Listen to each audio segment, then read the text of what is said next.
Hola, soc Jaume Vallcorba de la Fundació Catalunya Estat i moltes persones es pregunten, en cas d'una independència a Catalunya, l'exèrcit espanyol què faria? Doncs anem-ho a analitzar. En aquest moment l'exèrcit espanyol està integrat dins de l'OTAN i la Unió Militar Europea. Això vol dir que hi ha comandaments que ja no són espanyols. La pregunta és, aquests donarien l'ordre d'intervenir? Una altra cosa, què farien els tanques espanyols? Entrarien per la Diagonal i cap on anirien? Es posarien davant de TV3?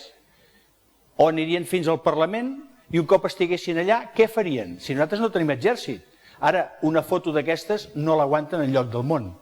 Una altra cosa és que automàticament la Unió Europea expulsaria Espanya perquè l'exèrcit no pot intervenir contra la població civil. Però també hem de mirar els costos econòmics d'això. Clar, els costos econòmics d'una intervenció serien molt superiors als que podrien obtindre de la capitulació de Catalunya. Però una altra cosa que potser no es té en compte, què passaria amb la Borsa a Madrid? Vosaltres sabeu que quan Rússia va invadir Geòrgia, un dels motius que va tenir que marxar és perquè cada dia sortien de la borsa de Rússia, de Moscou, 13.000 milions de dòlars. Doncs passaria el mateix a la Borsa a Madrid. Tots els fons de pensions que en aquest moment estan allà, dels japonesos, americans o alemans, se'n anirien i la borsa s'ensorraria.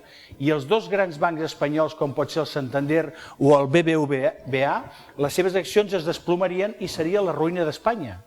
Però a més, què hi tenen a dir les multinacionals que estan instal·lades aquí? Què hi té a dir la Siemens, la Volkswagen, la Hedge, la Bayern? Totes aquestes multinacionals, què hi dirien? Per tant, són garantia de no conflicte. I si tirem enrere, hem de mirar un fet. Us en recordeu amb la famosa Marxa Verde quan el Marroc es va voler annexionar el Sàhara? Doncs tot i anar a dir al rei Juan Carlos I, que van allà, resulta que sense disparar un tret, el Sàhara es va quedar amb el Marroc. Per tant, tal com diu en Josep López Borriol, mai més tornarà a pujar per les Rambles una bandera de la Legión amb la cabra al davant.